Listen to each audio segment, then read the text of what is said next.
Hello guys, நம்ம last வீக்கில் சொன்ன மாதிரி 2 குட்டி போட்டு முயல் சம்பவம் பண்ணுச்சுன்னல்ல, அது சம்பவம் பண்ணது இவன் தான்.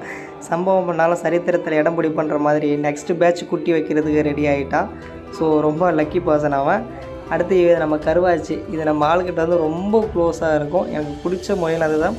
ஸோ இப்போ என்ன ஒரு குட் நியூஸ்னால், நம்ம கருவாச்சியும் குட்டி போட்டிருக்கு. நான் லாஸ்ட் டைம் பண்ண தப்பு பண்ணாமல் இப்போ குட்டியை தாய்கிட்ட வந்து செப்பரேட்டாக பிரித்து வச்சுருக்கேன். எதனால் செப்பரேட்டாக பிரித்து வச்சுருக்கேன்னு பார்த்தா, லாஸ்ட் டைம் கேஜில் இடம் இல்லாதனால ஒன்றோடு ஒன்று கோழிங்கள்லாம் கொத்தி சாவடிச்சிருச்சு. ஸோ இதை நான் தனியாக பிரித்து வச்சு 3 நேரமும் ஃபீட் பண்ணிவிட்டு திருப்பி அகைன் செப்பரேட்டாக வச்சுருவேன். நம்ம ஃபஸ்ட்டு ஒரு வீடியோ போட்டிருப்போம், நம்ம பண்ணையை க்ரோத் பண்ணுறதுக்காக ஒரு அடைக்கோழி எடுத்துகிட்டு வந்திருக்கேன் அப்படின்னு. ஸோ இதுதான் அது அடைக்கோழி. 21 days ஆகிடுச்சு. ஸோ ஒன்று இப்போ தான் பொறிக்க ஸ்டார்ட் பண்ணியிருக்காங்க.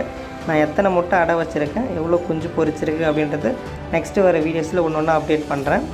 நான் ஸ்டார்டிங்கே சொன்ன மாதிரி தான், நம்ம இதை பார்ட் டைமாக பண்ணிகிட்டு இருக்கிறதுனால ரெகுலராக வீடியோ போட முடியல. என்னுடைய ப்ரொஃபஷனல் என்னன்றதை நான் கண்டிப்பாக உங்களுக்கு ஷேர் பண்ணுறேன்.